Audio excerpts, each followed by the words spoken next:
Сәлеметсіздер ме, құрметті ұстаздар? Анимациялық видеороликтердің жеңіл және оңай жасайтын бағдарламасымен таныстырғым келеді.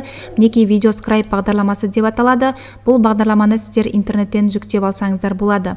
Мінекей үстінен 2 рет шерту арқылы осы бағдарламамызды іске қосатын боламыз.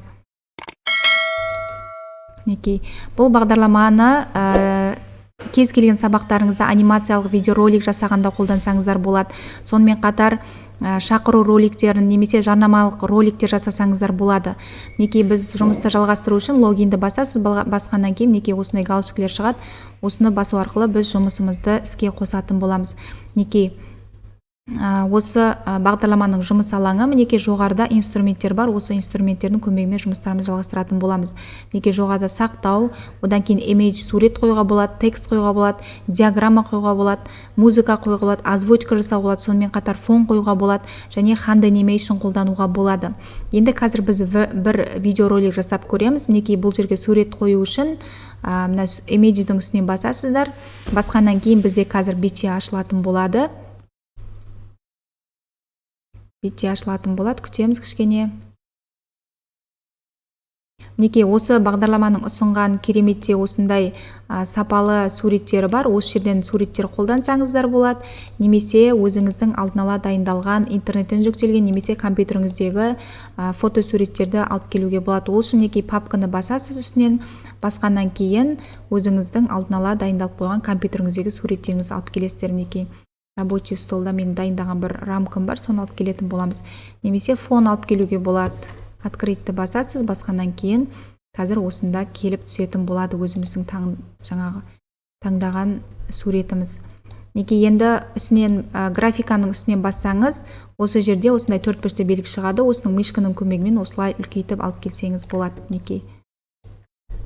Енді осы жерге текст жазу үшін Т-ны басамын, басқаннан кейін алдын ала дайындалған жаңағы сөздерімізді, тексттерімізді осында алып келетін боламыз. Мінекей. Бұл жерде жаңағы қарпін өзгертуге болады, сонымен қатар түсін өзгертуге болады. Мінекей өзгерткеннен кейін мына жерде галочканы басасыз, басқаннан кейін объектінің үстінен бассаңыз, осындай жан-жағында рамка шығады. Осындай мышканың көмегімен үлкейтіп кішірейтуге болады. Мінекей. Өзіңіздің қалаған жеріңізге апарып қоя аласыздар мышканың көмегімен. Енді осы жерге қазір сурет алып келетін боламыз. Ол үшін image-ді басасыздар, басқаннан кейін алдын ала дайындалған суретіңізді осында алып келетін боласыз. Кез келген сабақта, тақырыптарда осылай қолдансаңыздар болады. Мысалға сабақтың тақырыбы деп астына сол тақырыпқа арналған суреттерді алып келсеңіз болады. Немесе бір жоба ұсынған кезде роликтерді осылай жобаның тақырыбына сәйкес жасасаңыз болады. Өте керемет. Қолданып көрсеңіздер болады. Енді осы бағдарламаның ұсынған бір суретін қолданғым келіп тұр. Ол үшін мінекей осы жасаған проектімді жоғарға үстінен басу арқылы мінекей жоғарға жіберетін боламыз. Енді image-ді басасыз, басқаннан кейін осы бағдарламаның ұсынған бір суретін алып келетін боламыз. Кез келген суретін алып келуге болады. Мысалға мен YouTube-ты, әлеуметтік желі YouTube-ты қолданғым келіп тұр. Бұны мышканың көмегімен осылай үлкейтіп кішірейтуге болады және кез келген жерге қойсаңыз болады. Мінекей. Енді осының астынан текст жазу үшін өзіңіздің фантазияңызға байланысты өзгерте бересіз. Мысалы, мен өзімнің аты-жөнімді жазғым келіп тұр. Мінекей. Галочканы басасыз, басқаннан кейін кез келген жерге қоюға болады. Мысалға, мына фотоның астына апарып қоюға болады. Немесе осы жерге қоюға болады. Объектінің үстінен басаңыз, осындай үлкейтіп кішірейтуге болады.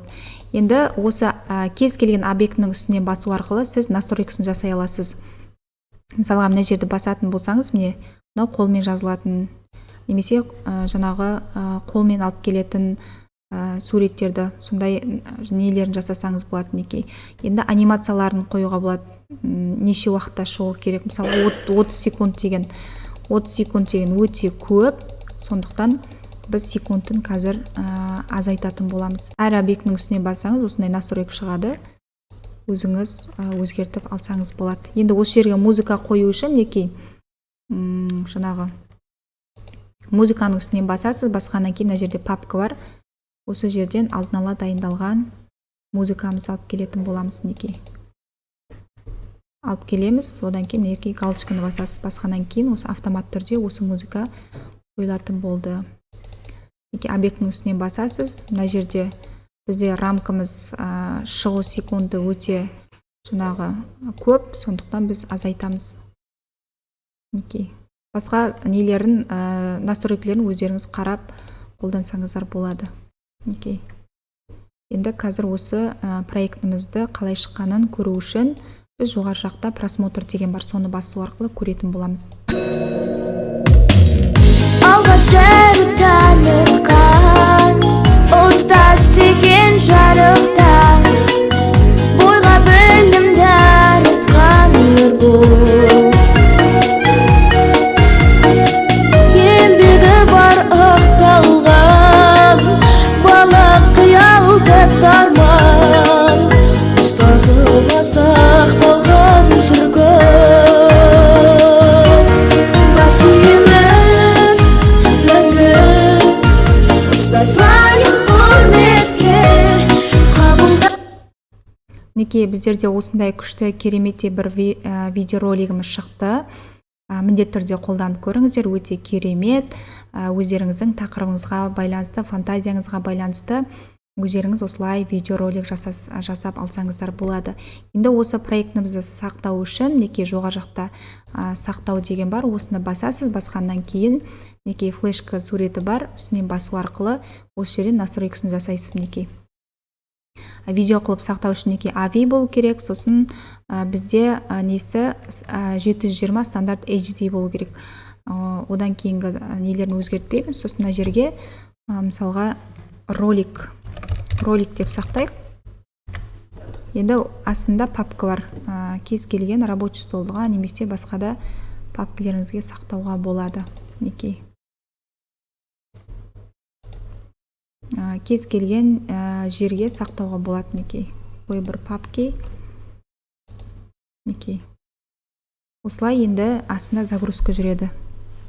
Енді бұл жерде загрузка жай жүреді, өйткені біз бұл жерге жаңағы суреттер қойдық, мәтін қойдық, сонымен қатар жаңағы музыка қойдық. Соған байланысты загрузкасы осылай аз жүретін болады. Осы видео ұнаса лайк басып пікір қалдыруды ұмытпаңыздар. Сіздерге пайдалы болсын. Сіздерде міндетті түрде жасап көріңіздер. Кез келген тақырыпқа байланысты жасасаңыздар болады. Келесі сабақтарда тағы да пайдалы видеолармен бөлісіп отыратын боламын, және осы видеоны міндетті түрде өздеріңіздің әріптестеріңізбен бөлісе отырыңыздар.